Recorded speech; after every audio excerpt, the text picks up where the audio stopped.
হ্যাঁ, আমারও তো বক্তব্য এই পার্টি অফিসটা ভাঙা হচ্ছে না কেন? আপনি যদি রাস্তা পরিষ্কার, আপনার যদি ইন্টেন্ট ক্লিয়ার থাকে, তাহলে আপনি আপনার নিজের পার্টি অফিস ভাঙছেন না কেন? আপনি তো বলছেন রাস্তা চওড়া করবেন, পরিবেশ ঠিক রাখবেন, ন্যানা করবেন, তানা করবেন, তা পার্টি অফিসটা ভাঙুন। নবান্নের নির্দেশ অনুযায়ী সমস্ত রাস্তার ধারে থাকা দোকান তুলে ফেলতে হবে নির্দিষ্ট সময়সীমার মধ্যে, কিন্তু সেই সময়সীমা পেরিয়ে যাওয়ার পরেও ভিটি রোডের দুই ধারে অসংখ্য জবরদখল দোকান ভাঙতে উদ্যোগী হলো ব্যারাকপুর পৌরসভা। শুক্রবার ব্যারাকপুর পৌরসভার উপপৌরপ্রধান সুপ্রভাত ঘোষ সহ পৌরসভার অন্যান্য ঊর্ধ্বতন কর্তৃপক্ষদের সাথে নিয়ে এই উচ্ছেদ কর্মসূচি চালানো হয়। কিন্তু এই দোকান ঘরের লাইনে রাস্তার ধারে থাকা একটি তৃণমূলের পার্টি অফিস রয়েছে, যা উত্তর 24 পরগনা জেলা তৃণমূল হিন্দি প্রকোষ্ঠের অফিস, সেটা ভেঙে না দেওয়ায় হকারদের মধ্যে ক্ষোভ সৃষ্টি হয়েছে এবং এই বিষয়ে বিজেপির তরফ থেকে তৃণমূলের বিরুদ্ধে আক্রমণ শানানো হয়েছে।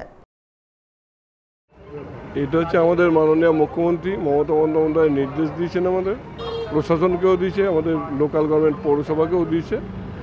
আমাদের এটা মোটামুটি 1 মাস ধরে আমরা মাইকিং এবং চিঠির মাধ্যমে সবাইকে জানিয়েছি যারা সরকারি জমি দখল করে আছে। আমাদের মুখ্যমন্ত্রী একটা নির্দেশ, সরকারি জমি যারা দখল করেছে সেটাকে দখলমুক্ত করা।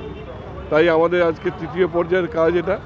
আমরা আজকে বিটি রোড এবং আংশিক এসএন ব্যানার্জি রোড, মানে আমাদের পুরনো এইচডিপিওর অফিস থেকে শুরু করে আপ টু কমিশনারের আমাদের গেট পর্যন্ত আমরা টোটালটাই আজকে দখলমুক্ত করে দিই। বিধায়ক দাঁড়িয়ে থাকবেন কোথায় বলুন? উনি তো সারাদিন ওই পার্টি অফিসেই দাঁড়িয়ে থাকেন। নাম তো হিন্দি প্রকোষ্ঠের।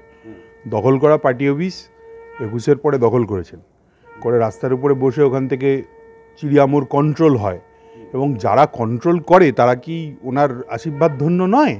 তাই এটা তো অদ্ভুত ব্যাপার। লোকের, গরিব লোকগুলোর পেটে লাথি মেরে তাদের দোকানগুলো ভেঙে দিলেন।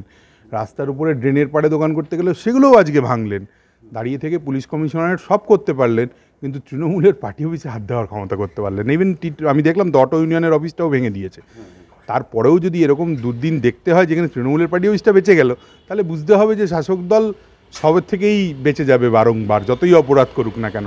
জবরদখলটা পার্টি অফিসটাই করে আছে, সেটাও দেখা উচিত। আমার মনে হয় পুলিশ কমিশনারের অন্তত একবার নিজের জীবনে নিরপেক্ষ হয়ে কাজ করা উচিত। আগে ওই পার্টি অফিসটা ভাঙুন। লোককে কি বার্তা দিচ্ছেন? সাধারণ মানুষগুলো তো না খেয়ে মরছে যারা ওখানে দোকানদারি করে নিজের সংসার চালাতো। তাহলে কেন পার্টি অফিসটা এখনো টিকে আছে? সাধারণ মানুষ। ব্যারাকপুর থেকে হিমাদ্রি শেখর ভট্টর রিপোর্ট, চ্যানেল 24/7।